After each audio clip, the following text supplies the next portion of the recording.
और इस वीडियो में हम आपको बताएंगे सोनिया गांधी के बारे में। तो चलिए शुरू करते हैं। सोनिया गांधी का जन्म इटली में विंजेंसा से 20 किलोमीटर दूर एक छोटे से गांव लुसियाना में 9 दिसंबर 1946 को हुआ था। शादी से पहले उनका असली नाम एंटोनियो माइनो था। उनके पिता का नाम स्टीफनो माइनो था, जिनका एक कंस्ट्रक्शन का बिजनेस था, और वे बेटिनो मुसेलिनी, जो कि इटली का तानाशाह था, उसकी सेना में काम करते थे। वे एक फांसीवादी सिपाही थे, जिन्हें रूस में 5 सालों के लिए जेल भी हुई थी। उनकी माता का नाम पाओलो माइनो था। उनकी 2 बहनें हैं, अनुष्का, जिनका असली नाम एलेजेंड्रिया है, और दूसरी बहन का नाम है नाडिया। सोनिया गांधी का बचपन टूरिन, इटली से 8 किलोमीटर दूर स्थित ओर्बसानो में व्यतीत हुआ। वहां वे रोमन कैथोलिक परिवार में पली बढ़ी।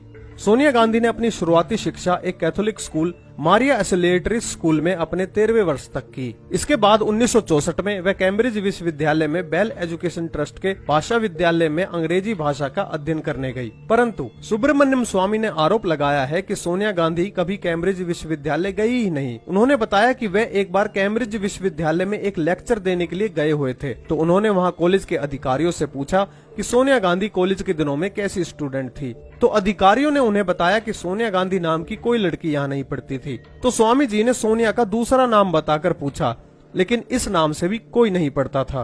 और स्वामी जी इस तथ्य को यूनिवर्सिटी से लिखवा कर लाए थे कि सोनिया गांधी या एंटोनियो माइनो नाम की कोई भी लड़की यहाँ नहीं पढ़ती थी, बल्कि सोनिया गांधी ने लेनोक्स स्कूल से इंग्लिश भाषा का कोर्स किया था, और यह स्कूल भी 1970 में बंद हो गया था। अंग्रेजी भाषा का कोर्स पूरा होने के बाद सोनिया गांधी ने वेरा सिटी रेस्टोरेंट में एक वेट्रेस के रूप में काम करना शुरू कर दिया। यहीं सोनिया गांधी की मुलाकात राजीव गांधी से हुई, जो उस समय कैम्ब्रिज के ट्रिनिटी कॉलेज में पढ़ते थे। ऐसा नहीं है कि केवल राजीव गांधी ही सोनिया से मिलने वाले उनके पुरुष मित्र थे। उनसे मिलने वाले अन्य पुरुषों में माधवराव सिंधिया तथा एक जर्मन पुरुष स्टिगलर प्रमुख थे, जो कि सोनिया के घनिष्ठ मित्रों में से थे। सोनिया गांधी की माधवराव सिंधिया से मित्रता राजीव गांधी के विवाह पश्चात भी लंबे समय तक जारी रही। चलिए वापस चलते हैं राजीव गांधी पर। राजीव गांधी ने 1962 से 1965 तक कैम्ब्रिज में मैकेनिकल इंजीनियरिंग में दाखिला लिया, लेकिन वह परीक्षा पास नहीं कर सके। इसलिए 3 साल फेल होने के बाद उन्होंने 1966 में लंदन के इंपीरियल कॉलेज में दाखिला लिया, लेकिन यहाँ भी डिग्री पूरी किए बिना ही कॉलेज छोड़ दिया। के.एन. राव ने अपनी पुस्तक में लिखा है कि राजीव गांधी सोनिया गांधी से शादी करने के लिए एक कैथोलिक क्रिश्चियन बने और अपना नाम रॉबर्टो रखा, जिसके बाद उनके 2 बच्चे हुए, जिसमें से लड़की का नाम बियंका रखा और लड़के का नाम रखा राहुल। और भारत की जनता की आंखों में धूल झोंकने के लिए राजीव सोनिया का हिंदू रीति रिवाजों से पुनर्विवाह करवाया गया, और बच्चों का नाम बियंका से बदलकर प्रियंका और राहुल से बदलकर राहुल कर दिया गया। 1968 में दोनों का विवाह होने के बाद सोनिया गांधी भारत में रहने लगी। पहले सोनिया गांधी हर 5 वर्ष बाद विदेशी कानून के तहत भारत में रहने का परमिट लिया करती थी। यह परमिट उन लोगों को दिया जाता था जो कि अस्थायी तौर पर भारत में रहने आते हैं। सोनिया गांधी ने सर्वप्रथम भारत में रहने का परमिट 1968 में प्राप्त किया था, जब वो पहली बार राजीव गांधी के साथ भारत आई थी। 1973 में 5 वर्ष की समाप्ति पर अगर वे चाहती तो भारत की नागरिक बन सकती थी, लेकिन 1973 में उन्होंने पुनः आवेदन करके अगले 5 वर्षों तक भारत में रहने का परमिट प्राप्त किया। इसके बाद 1978 में उन्होंने दोबारा अगले 5 वर्षों के लिए भारत में रहने का परमिट लिया, और भारत का नागरिक बनने का आवेदन भी सोनिया गांधी के नाम से नहीं, बल्कि एंटोनियो माइनो के नाम से किया जाता था। सोनिया गांधी ने भारत की नागरिकता विवाह के 15 वर्ष के बाद यानी 30 अप्रैल 1983 को ली थी। 1982 में IIT गेट दिल्ली के पास रात 2 बजे एक कार एक्सीडेंट हुआ, जिसमें सिर्फ माधवराव सिंधिया और सोनिया गांधी बैठी थी। दोनों को काफी गहरी चोट आई थी। एक IIT के छात्र ने उन दोनों को कार से बाहर निकाला। सोनिया गांधी की इच्छा पर उन्हें प्रधानमंत्री निवास भेज दिया गया तथा माधवराव सिंधिया, जिनका पैर टूट गया था, उन्हें दिल्ली पुलिस ने आकर अस्पताल भेज दिया। माधवराव सिंधिया सोनिया गांधी के धीरे धीरे आलोचक होते जा रहे थे तथा उन्होंने अपने निकटवर्ती मित्रों से सोनिया के संबंध में संदेह भी जताया था। और फिर कुछ समय बाद ही एक वायु दुर्घटना में माधवराव सिंधिया की रहस्यपूर्ण परिस्थितियों में मौत हो गई। ऐसा कहा जाता है कि इंदिरा गांधी की बुलेट प्रूफ कारों का ठेका एक जर्मन कंपनी को दिया गया था, जिसमें बिचौलिए का काम किया था वोल्टर विंसी ने, जो कि सोनिया गांधी की बहन अनुष्का का पति था, और इस डील में उसने भारी भरकम कमीशन खाया था। इसके बाद 1986 में वोल्टर विंसी को भारत की एसपीजी को इटालियन सुरक्षा एजेंसी द्वारा प्रशिक्षण दिए जाने का भी ठेका मिला, और इस सौदे के लिए उसने नगद भुगतान की मांग भी की थी, और वो भुगतान सरकारी तौर पर किया भी गया। इस नगद भुगतान के बारे में तत्कालीन कैबिनेट सचिव बीजी देशमुख ने अपनी किताब में उल्लेख भी किया है। और ये ट्रेनिंग भी असफल रही और सारा पैसा लगभग व्यर्थ ही चला गया, क्योंकि इटली के जो सुरक्षा अधिकारी भारतीय एसपीजी कमांडो को प्रशिक्षण देने आए थे, उनका रवैया जवानों के प्रति बेहद खराब था। एक जवान को तो उस दौरान थप्पड़ भी मारा गया। रो अधिकारियों ने ये बात राजीव गांधी को बताई और कहा कि इस व्यवहार से सुरक्षा बलों के मनोबल पर विपरीत प्रभाव पड़ रहा है और उनकी खुद की सुरक्षा व्यवस्था भी ऐसे में खतरे में पड़ सकती है। घबराए हुए राजीव ने तत्कालीन वह ट्रेनिंग रुकवा दी, लेकिन वह ट्रेनिंग का ठेका लेने वाले वॉल्टर विंसी को तब तक भुगतान किया जा चुका था। ऐसा कहा जाता है कि इंदिरा गांधी को बेशक गोलियां मारी गई थी, लेकिन उनकी मृत्यु उनके दिल या दिमाग को गोलियां लगने से नहीं, बल्कि बहुत ज्यादा खून बह जाने के कारण हुई थी। जब इंदिरा गांधी को गोली लग चुकी थी, तब सोनिया गांधी ने अजीब व्यवहार करते हुए बजाय उनको एम्स ले जाने के, उसकी विपरीत दिशा में डॉक्टर राम मनोहर लोहिया हॉस्पिटल में ले जाने पर जोर दिया और बाद में अपना मन बदलते हुए फिर से फैसला बदला और इंदिरा जी को एम्स ले जाया गया। इस बीच करीब 24 मिनट बर्बाद हुए और ऐसा सोनिया गांधी ने क्यों किया, ये सिर्फ वही बता सकती हैं। स्विट्जरलैंड की प्रसिद्ध पत्रिका स्केविट्जर इलस्ट्रेट के नवंबर 1991 के अंक में छपी खबर के अनुसार राजीव गांधी के स्विस बैंक में लगभग $2 बिलियन रुपए खाते में मौजूद थे और ये खाता राजीव गांधी के मरने पर सोनिया गांधी को प्राप्त हो गया। मैगजीन में ये भी दर्शाया गया है कि रशिया की खुफिया एजेंसी केजीबी ने सोनिया गांधी, जो कि भारतीय राजनेता से विवाहित हैं, उसे इतनी मोटी रकम क्यों दी। वहीं retire Indian police service officer Malay Krishnadhar के द्वारा लिखित किताब ओपन सीक्रेट में यह खुलासा भी किया गया है।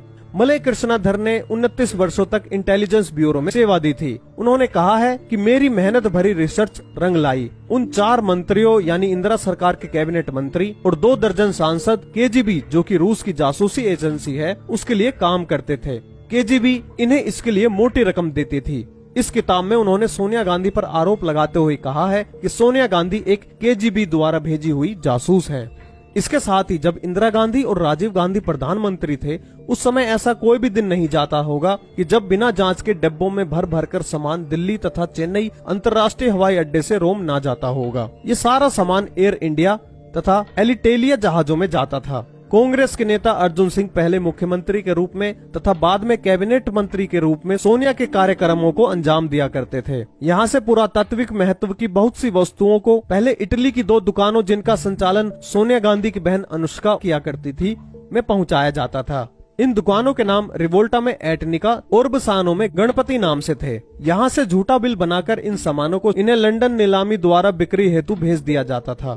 इसमें से कुछ धन राहुल गांधी के नेशनल वेस्टमिनिस्टर बैंक तथा हांगकांग एंड शंघाई बैंक के लंदन स्थित खाते में जमा हो जाता था, परंतु इसमें से ज्यादातर धन कैमेन द्वीप स्थित बैंक ऑफ अमेरिका के गांधी परिवार के खाते में जमा किया जाता रहा। इस मामले में सीबीआई ने तो साल 1993 में भारतीय एंटीक चुराने वालों का पता लगाने के लिए एफआईआर तक दर्ज की थी, लेकिन उस समय केंद्र में कांग्रेस की सरकार थी और मध्य प्रदेश में भी। सोनिया गांधी के विश्वस्त माने जाने वाले अर्जुन सिंह तब मध्य प्रदेश के मुख्यमंत्री थे। अर्जुन सिंह की मदद से सरकार पर दबाव डालकर उस एफआईआर में सोनिया गांधी का नाम ही नहीं डाला गया। आरोप है कि इस संकट से बचने के लिए सोनिया गांधी ने सिर्फ अर्जुन सिंह का ही नहीं, बल्कि कला विशेषज्ञ मार्तंड सिंह, पाकिस्तानी दंपत्ति मुनीर और फरीदा अताउल्लाह, लंदन में रहने वाले पाकिस्तानी मूल के आईएसआई एजेंट सलमान तासिर के अलावा लिट्टे की भी मदद ली थी।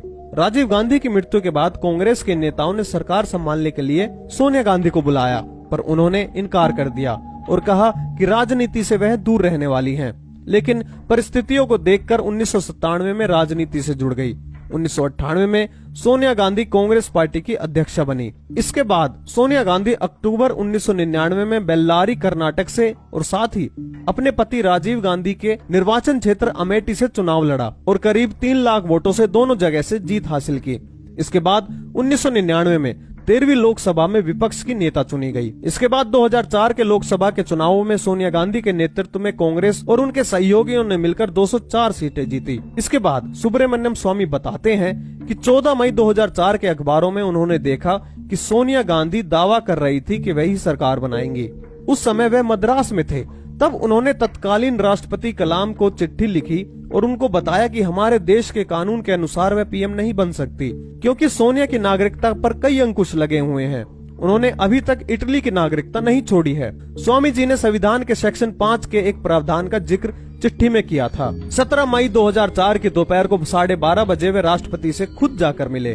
उनसे कहा कि सोनिया गांधी को प्रधानमंत्री नियुक्त नहीं किया जा सकता, ये कानूनों के खिलाफ होगा। उसी दिन शाम 5 बजे सोनिया गांधी को राष्ट्रपति से मिलना था, जहां वे सरकार बनाने के लिए दावा पेश करने वाली थी। लेकिन दोपहर 3 बजे सोनिया गांधी के पास राष्ट्रपति भवन से एक चिट्ठी पहुंची, जिसमें लिखा था कि शाम 5 बजे का अपॉइंटमेंट रद्द किया जाता है। अगर वे चाहें तो अगले दिन यानी 18 मई को मुलाकात कर सकती हैं। और इसी के चलते सोनिया गांधी ने मनमोहन सिंह को प्रधानमंत्री नियुक्त किया।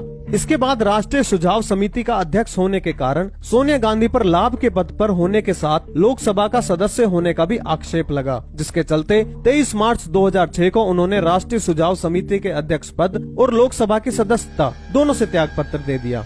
मई 2006 में वे रायबरेली उत्तर प्रदेश से पुनः सांसद चुनी गई।